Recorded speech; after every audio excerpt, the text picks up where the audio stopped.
रंभा और सतापति को मेरे दरबार में नाच और गाना होने चाहिए। ठीक है महाराज, जैसी आपकी आज्ञा।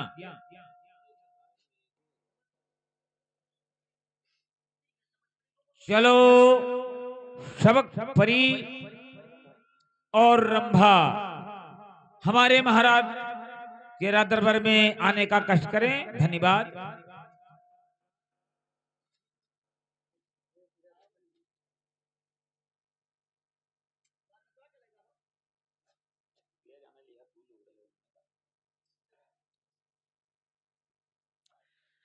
कहिए क्या बात है? देखिए हमारे महाराज जी का कहना है कि रंभा और सबज परी दोनों आकर यहाँ पर नाच गाना दिखाइए। अच्छा, उसके बाद में हमारे महाराज जो बताएंगे उसी तरीके से होगा।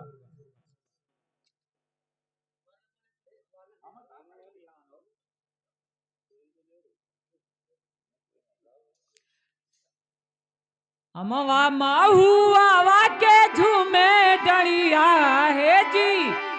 अमवा माहुआ के झूमे डरिया तनी ताका न बल मावा हमारोरिया।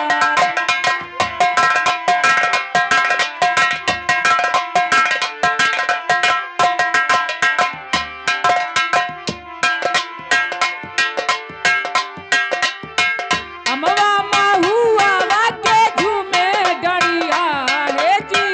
अमवा माहुआ के झूमे डरिया तनी ताका न बल मावा हमारोरिया। तनी ताका न बल मावा हमारोरिया।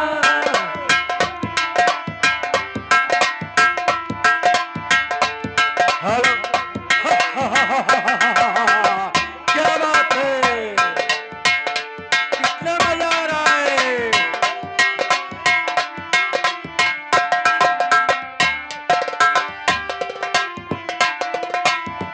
अमवा बाउरी गईले महुआ कुचाई गईले। अमवा बाउरी गईले महुआ कुचाई गईले। रसवा में भारी गईले फूल डरिया है जी। रसवा में भारी गईले फूल डरिया तानी ताका न बल मावा हमारोरिया।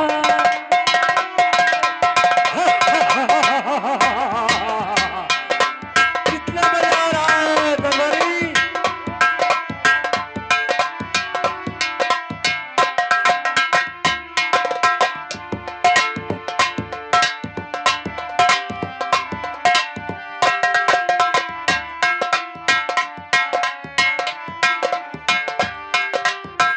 अमवा महुआ के झूमे डरिया है जी। अमवा महुआ के झूमे डरिया तानी ताका न बल मावा हमारोरिया। जिया, क्या बात है?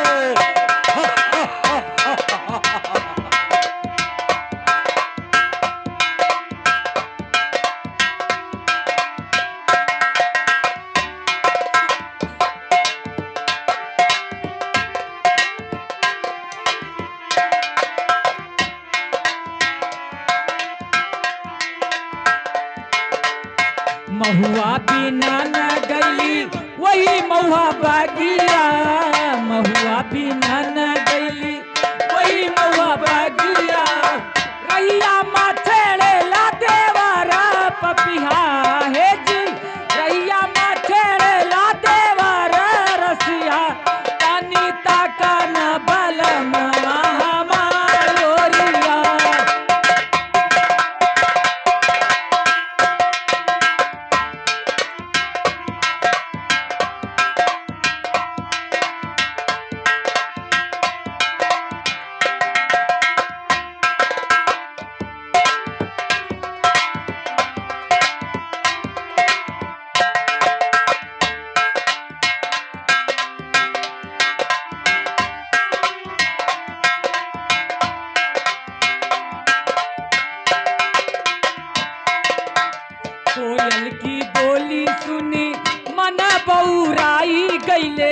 कोयल की बोली सुनी,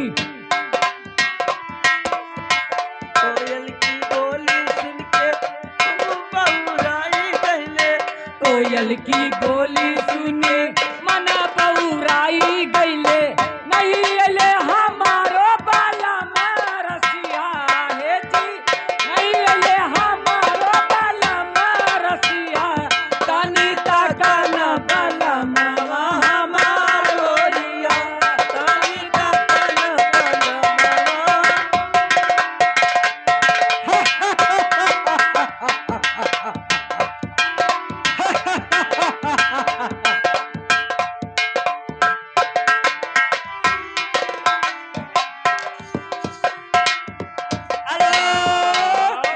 हेलो। एक ताजी खबर ऐसा है, क्या मतलब मृत लोक में ऐसा देख के आया हूँ। क्या? एक लड़का पैदा हुआ है जी हाँ। कि कहीं ये इर्द गिर्द में कहीं जिंदगी में कोई लाल पैदा नहीं हुआ है। यानी क्या नारद बाबा, क्या किया तुम? ये इंद्रपुरी लोक है, ये इंद्रपुरी में ऐसा मेरी बिटिया, इंद्रपुरी में ऐसा कोई लाल पैदा हुआ नहीं है। मैं क्या बोल रहा हूँ राजन, कहिए। मृत लोक में ऐसा एक लाल पैदा लिया है। हे बाबा, जबान रोक देखा लो। नहीं कोई। मेरे बिटिया रमा के ऐसा कोई औलाद नहीं लिया है। बाबा पाखंडी, मेरे नारद बाबा मेरे महल से चला जाइए। जा रहा हूँ लेकिन यहाँ बाद में पछताओगे, लेकिन ऐसा है कि और कुछ नहीं होने नहीं आया। पाएगा। जय नारद बाबा, मेरे महल से नाच और गाना मेरे को सुनने दीजिए। मैं जा रहा हूँ। श्रीमान नारायण नारायण नारायण नारायण।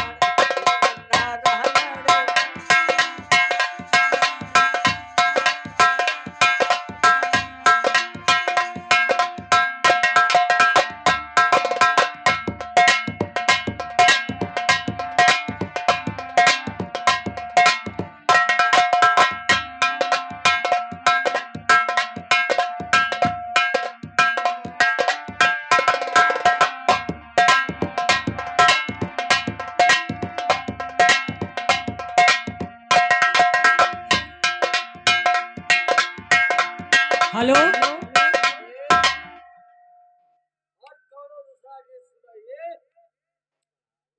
ले आयो बड़ी दूर, ले आयो बड़ी दूर, विदेशिया गहुना ले आयो बड़ी दूर।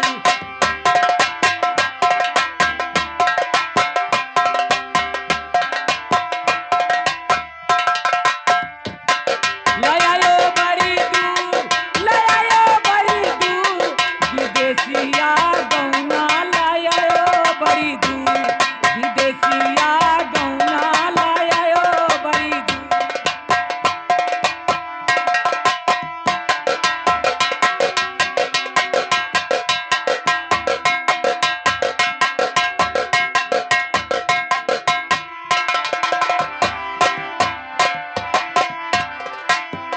अम्मारो में रंग महलिया, रम्मारो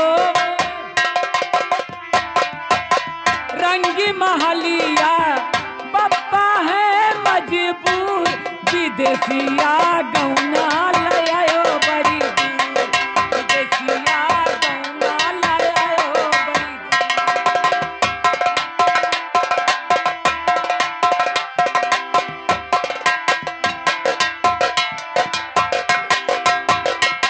हेलो। देखिए माँ, हाँ मैं आपसे कुछ कहना चाहती हूँ। देखिए नारद बाबा हमारे मक्कन आए थे और क्या कह गए हैं क्या कह गए हैं बेटी? कि मृत लोक में कोई ऐसे संसार में लड़का पैदा हुई नहीं बा। अच्छा बेटी, लेकिन माँ मैं तुमसे कुछ कहना चाहती हूँ। क्या कहना चाहती हो? बताइए ना। अरे 8 दिन गई मैया अरे छुट्टी दिलाई दो खेला लेकर जाब हम गाला जी।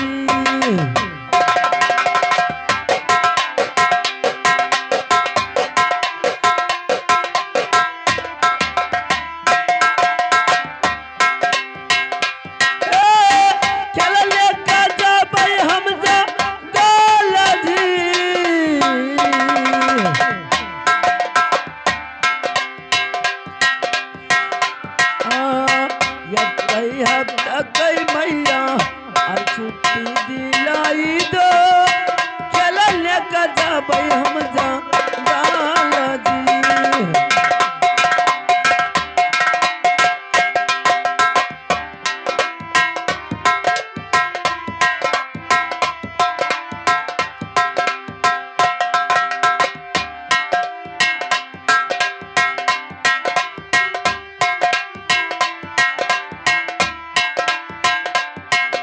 देखिए माँ, हाँ बेटी, इंद्र बाबा से छुट्टी दिला दीजिए माँ और मैं सैर करने के लिए जाऊंगी। ठीक है बेटी, मैं छुट्टी तो अवश्य दिला दूंगी। ठीक है माँ, चलिए पिताजी से कहिए ना। ठीक है बेटी, चलें। ठीक है।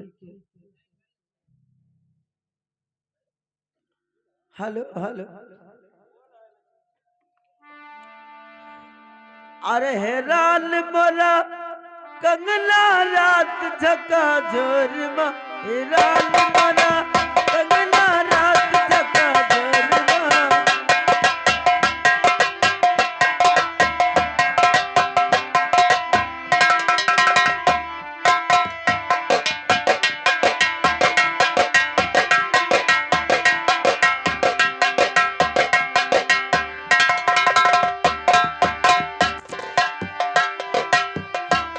हैरान मरा कंगला रात जका झोर में, हैरान मरा कंगला रात जका झोर में।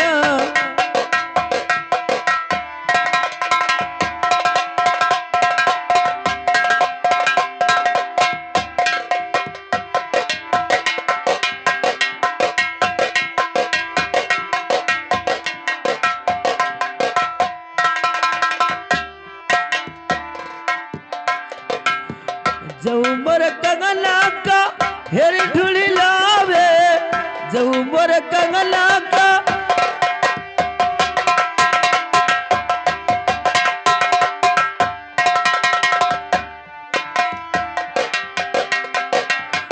जऊ मोर कंगला का हेर ढूढ़ी लावे, 5 रुपया इनाम मोरे कंगना, हैरान मरा कंगला रात झका झोर माँ, हैरान मरा कंगला रात झका।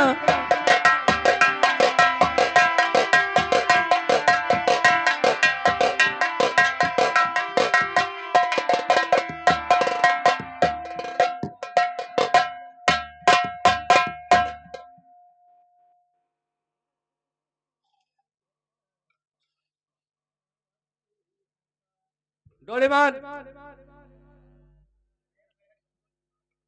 डोरेमोन,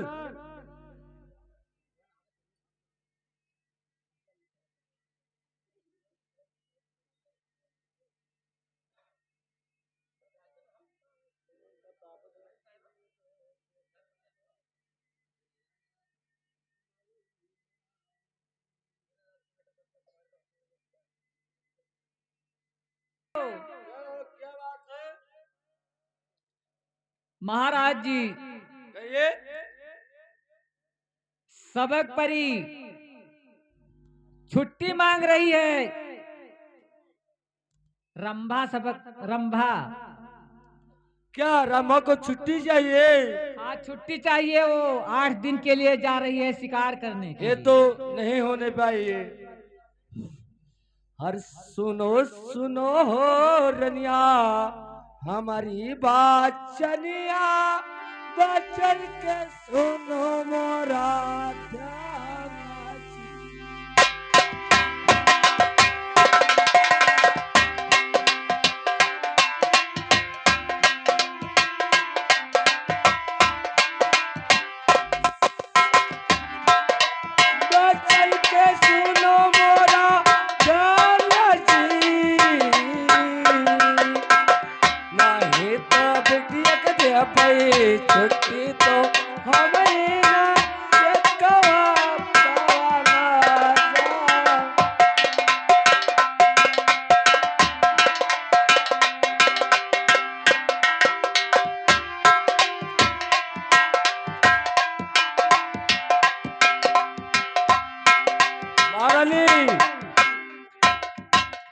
मैं छुट्टी अपने ओर से नहीं दे सकता हूँ। ठीक है महाराज जी, मैं आप छुट्टी जाने और आपका काम जाने, मैंने तो बता दिया आपसे। क्या तुमको छुट्टी दिलाती हो तो छुट्टी मैं दे दूंगा, और 1 हफ्ता के अंदर नहीं आएगी तो इस चाटा के मार आप खाओगी।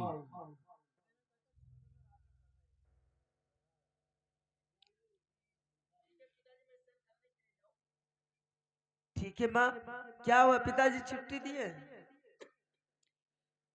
छुट्टी तो दे रहे हैं बेटी, अच्छा, लेकिन 1 हफ्ते के अंदर आप चली आना, ठीक है, मैं चली आऊंगी। नहीं उसका सजा मुझे भी भुगतना पड़ेगा। नहीं नहीं माँ, मैं आ जाऊंगी।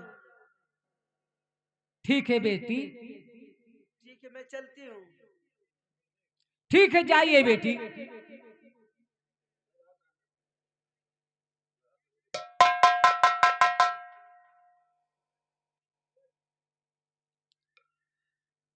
अटारी हो श्याम चढ़ाबई ना तोहरे, अटारी हो श्याम चढ़ाबई ना तोहरे।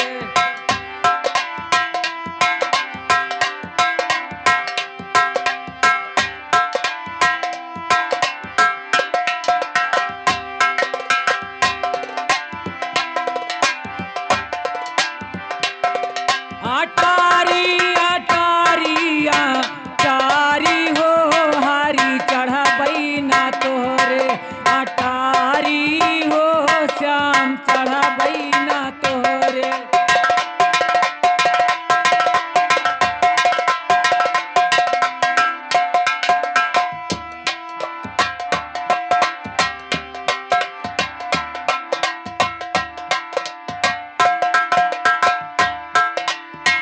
तोहरे अटारी चढ़े पायल बाजई, पायल बाजई हरी पायल बाजई।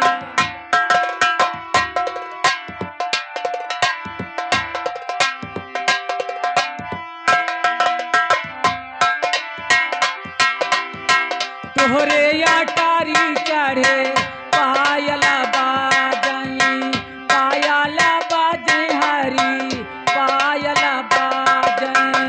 बिछुआ उठई के मारी हो श्याम चढ़ाबई ना तोहरे, अटारी हो श्याम चढ़ाबई ना तोहरे।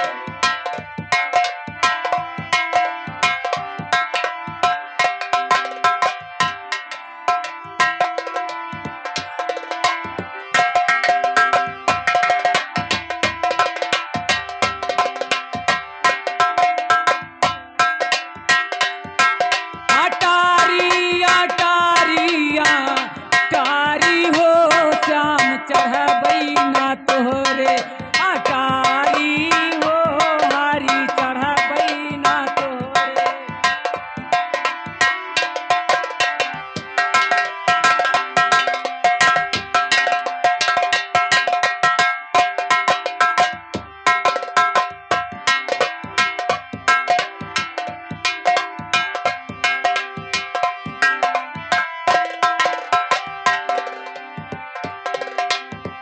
तोहरे अटारी चढ़े बहिया मीरू की गई, बहिया मीरू की श्याम बहिया मीरू की गई।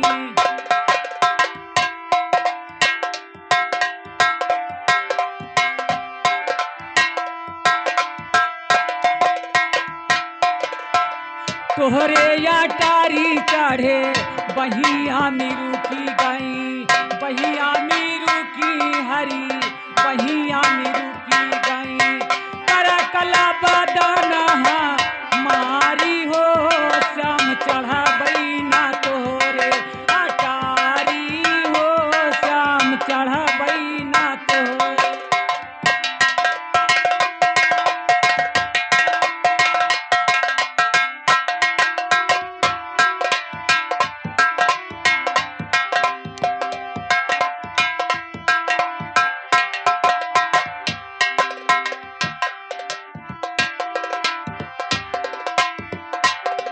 अटारी अटारी अटारी हो श्याम चढ़बई ना तोरे अटारी हो श्याम चढ़बई ना तोरे।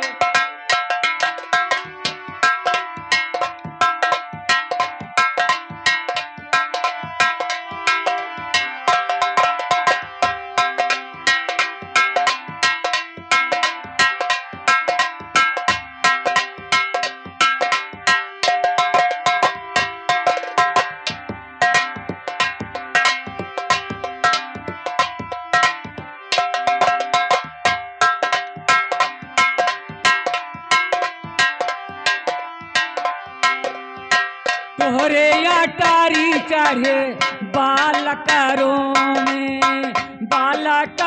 में श्याम बालकरों में।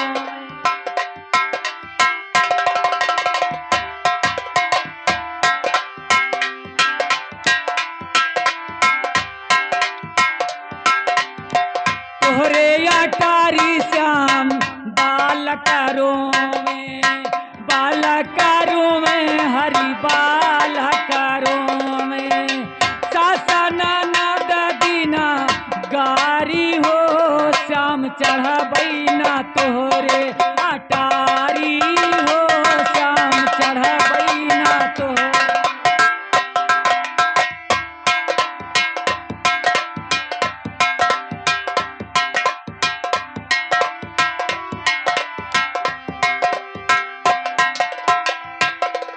अटारी अटारी अटारी हो श्याम चढ़बई ना तोहरे अटारी हो हरि चढ़बई ना तोहरे।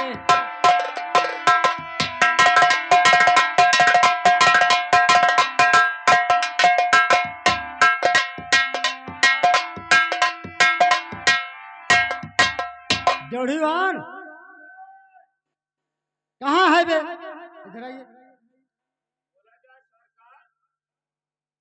ये बोलिए, क्या अभी तक मेरा बेटा सूरजभान नहीं आया था। सुजवान नहीं आया है? हाँ, उनको बुलाइए। तो उतर हुई है, थोड़े के इंतजार करो। हाँ तब आवत है, काहे नहीं परेशान हो, तो बैठो, खाली घबराओ, चिंता बिल्कुल ना करो, बैठो। यहाँ बैठा है। बैठा रहे तो बैठा रहो, खाली चिंता में यहाँ घबराहट नहीं है। देखिए आपका जो बेटा है सूरजभान वो आ रहा है, हो सकता है स्कूल से छुट्टी हो गया होगा तो आएगा जरूर से। आने में भी टाइम लगता है जरूर। नहीं आधा टाइम लगेगा। घंटा या 10 मिनट 20 मिनट लग जाता है। हाँ हाँ तो आप बैठिए, थोड़ा इंतजार करिए। ठीक है, मैं बैठ रहा हूँ। हाँ आप बैठिए, आ रहे हैं। ठीक है, ठीक।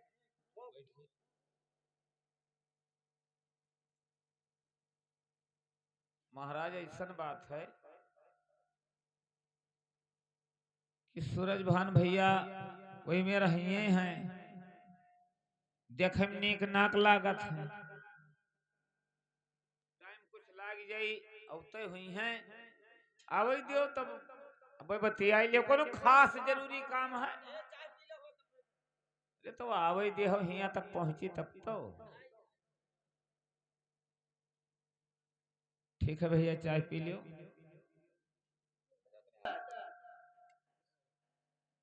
नमस्कार नमस्कार। लेकिन किसने बुलाया गया है? मैं बुलाया हूँ, हाँ। मेरा वक्त अच्छा, घट गया है।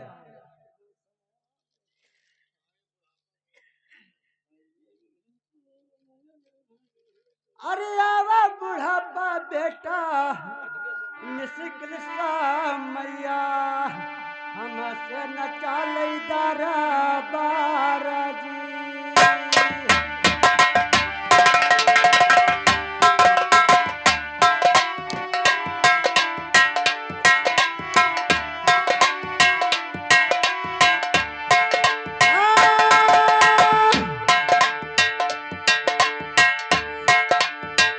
हमसे न चाले दारा बारा जी।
कोई अच्छा ऐसा कोई गरीब दुखिया है या हाँ। कर्जा है, कोई दुखी नहीं होना चाहिए। ठीक है।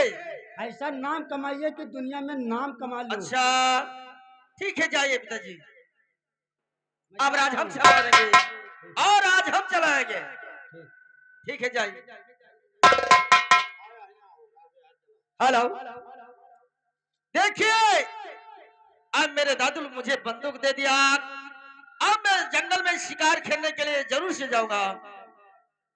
और देखिए किस तरीके से जाएंगे।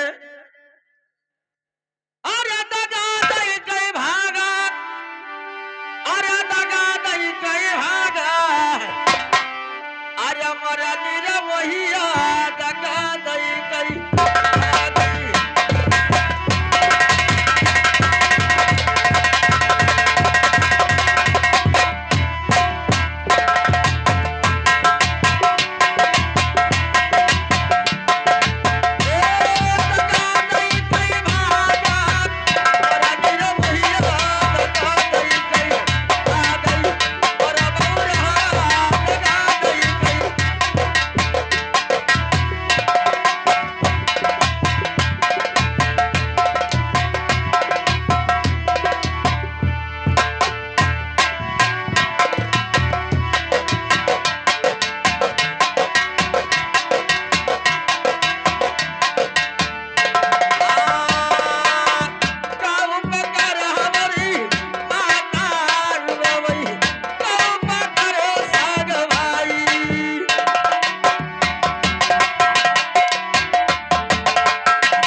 और चलिए हम दोनों जंगल में शिकार खेला जाएगा।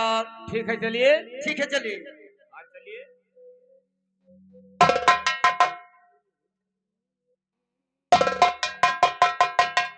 हेलो हेलो, अब हम लोग शिकार खेलने जा रहे हैं, लेकिन शिकार खेला जाएगा लेकिन किस तरीके से।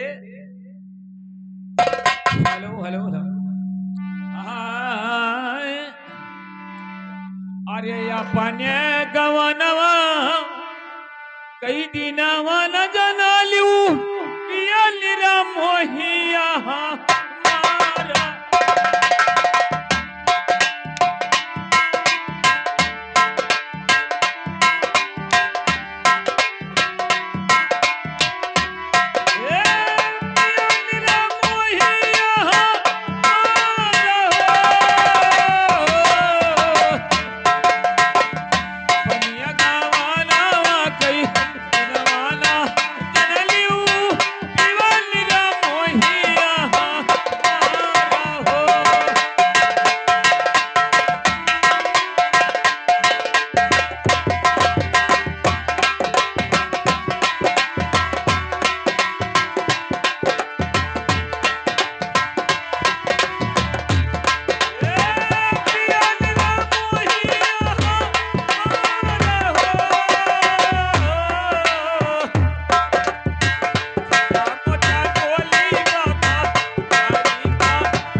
तो आ गए हैं जी हाँ।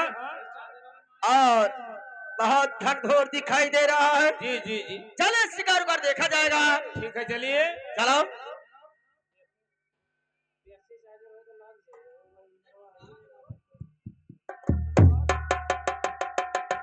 देखिए कोई सामने ये हिरन दिखाई दे रहा है कि मनई जी दिखाई हाँ। दे रहा है? क्या कर करीब है मत क्या? देखिए सामने कुछ दिखाई दे रहा है। हाँ हम को दिखात है।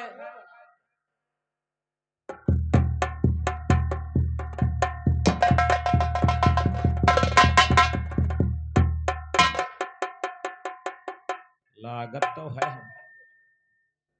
लेकिन ऐसा बात है कि जंगल बिहार है, ये कोनो चुड़ैल उड़ैल तो ना होते कि हम दोनों ने का बजाए लिए नहीं। छजा कर करीबे होकर देख। करीब हम जाई। हाँ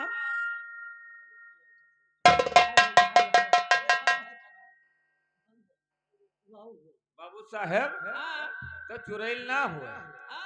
आहा ये कोनो वैसे ही है। अच्छा कोई मने मनई मनई मनई मनई ना हुए। मनई के वो महा ही है। हेलो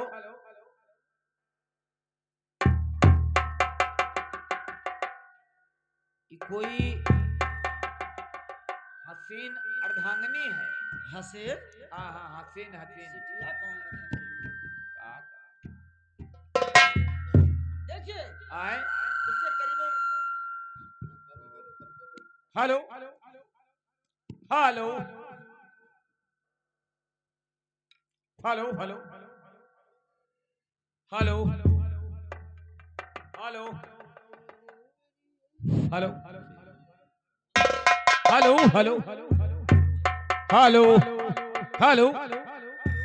हेलो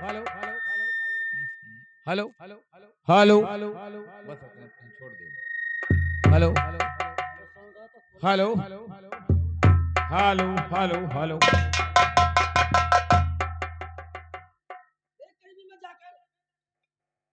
हमें खेवा गेन दो ही खेवा गेन। अब तू जाओ देखो पता लगाओ।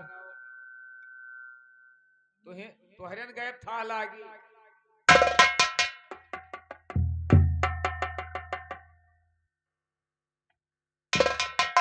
अरे ये तो लड़की दिखाई दे रही है यार। भाई तो हम पहले कहन रहे। पहले हम कहन रहा कि लकड़ी हुए। अरे लकड़ी नहीं लड़की दिखाई दे रही है। हाँ वही मैंने लड़की। ठीक है जा करीबे बोलकर उसको।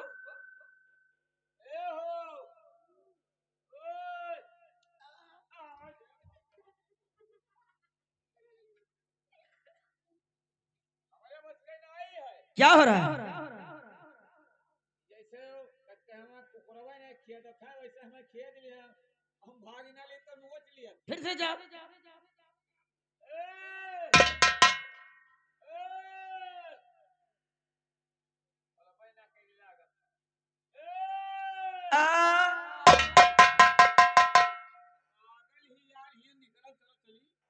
पागल पागल तो नहीं दिखाई दे रहे हैं यार ये। आराम तक कहती